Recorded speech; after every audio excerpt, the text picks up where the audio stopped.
12న పహల్గాంలో పర్యాటకులపై ఉగ్రవాదులు దాడి చేసి 26 మందిని హత్య చేసిన సంగతి తెలిసింది. ఇలా పర్యాటకులపై దాడి చేసిన అనంతరం ఉగ్రమూకలు అక్కడి నుంచి పారిపోయారు. వీరందరి స్థావరాలు పాక్ ఆక్రమిత కాశ్మీర్, పాకిస్తాన్ సరిహద్దుల్లో ఉన్నాయి అనే విషయం తెలిసింది. ఈ సమయంలో భారత్ సైన్యం 9 ఉగ్ర స్థావరాలపై మెరుపు దాడి చేసింది. ఈ దాడితో పాకిస్తాన్ ఒక్కసారిగా ఉలిక్కిపడింది. దీన్ని పాకిస్తాన్ యుద్ధ చర్యగా అభివర్ణించింది. ఈ నేపథ్యంలో భారత సైన్యం మెరుపు దాడి చేసిన ఆ 9 ఉగ్రవాద స్థావరాలు ఏంటి, అవి ఏ ఉగ్రవాద సంస్థలకు చెందినవి, అందులో పాకిస్తాన్లో ఉన్నవి ఎన్ని, పీఓకేలోవి ఏంటి అనే విషయం ఇప్పుడు చూద్దాం. అవును, పహల్గాం ఉగ్రదాడికి భారత్ ప్రతీకారం తీర్చుకుంది. ఇందులో భాగంగా మంగళవారం అర్ధరాత్రి పాక్ భూభాగంలోని ఉగ్ర స్థావరాలపై ఆపరేషన్ సింధూర్ పేరుతో మెరుపు దాడులు చేసింది. ఈ దాడుల్లో పాక్లోని 9 కీలక ఉగ్ర స్థావరాలను భారత్ సైన్యం లక్ష్యంగా చేసుకుంది. అంతర్జాతీయ సరిహద్దుకు 100 కిలోమీటర్ల లోపు ఉన్న క్యాంపులను టార్గెట్ చేసింది. ఈ దాడుల్లో ధ్వంసమైన 9 ఉగ్ర స్థావరాలలోనూ 4 స్థావరాలు పాకిస్తాన్లోనివి కాగా మిగిలిన 5 స్థావరాలు పాకిస్తాన్ ఆక్రమిత కాశ్మీర్లోనివి. ఇందులో లష్కరే తోయిబాకు చెందినవి 3, జైషే మహ్మద్కు చెందినవి 4 క్యాంపులు ఉండగా మిగిలిన 2 హిజ్బుల్ ముజాహిద్దీన్ శిబిరాలు అని తెలుస్తోంది. మొదటిది మురిద్గేలోని మర్కాజ్ తోయిబా. అంతర్జాతీయ సరిహద్దుకు 30 కిలోమీటర్ల దూరంలో ఉన్న లష్కరే తోయిబా క్యాంపు కార్యాలయమే ఈ మర్కాజ్ తోయిబా.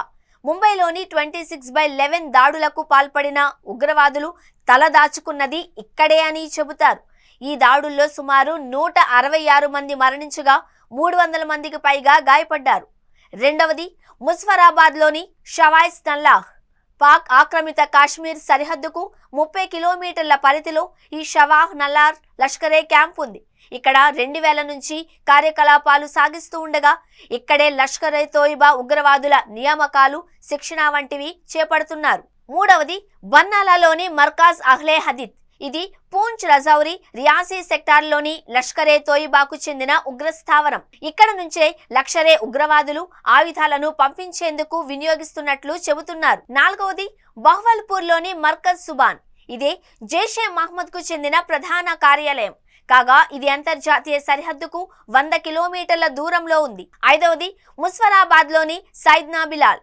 పాక్ ఆక్రమిత కాశ్మీర్లోని జైషే మహ్మద్ ప్రధాన కేంద్రాలలో ఇది కూడా ఒకటి కాగా జమ్మూ కాశ్మీర్లోని ఉగ్రవాదులను తరలించేందుకు వీలుగా దీన్ని రవాణా క్యాంపుగా నిర్వహిస్తున్నారు. ముజఫరాబాద్ రెడ్ పోర్టుకు ఎదురుగా ఉన్న ఈ స్థావరంలో 50 నుండి 100 మంది ఉగ్రవాదులు ఉంటారు అని సమాచారం. ఆరోది తెహ్రా కలాన్లోని సర్జల్. జైషే మహ్మద్ ఉగ్రస్థావరాలలో ఇది కూడా ఒకటి కాగా దీన్ని కూడా జమ్మూ కాశ్మీర్లోకి ఉగ్రవాదులను పంపించేందుకు ఉపయోగిస్తున్నారు. ఏడవది సియల్ కోట్లోని మొహ్మూన్ జోయా.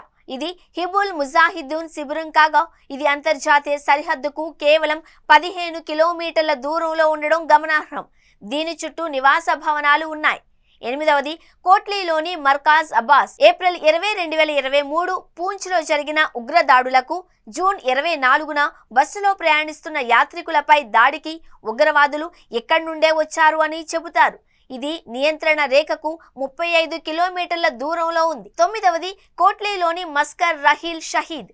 ఇది కూడా పాక్ ఆక్రమిత కశ్మీర్లోని హిజ్బుల్ ముజాహిద్దీన్ కు చెందిన స్థావరం కాగా కొండ ప్రాంతంలో ఉండే ఈ క్యాంపులో 4 గదులు, బరాకులు ఉన్నాయి అని చెబుతారు. ఇక్కడ పెద్ద మొత్తంలో ఆయుధాలు, మందుగుండు సామాగ్రి ఉన్నట్లు చెబుతారు.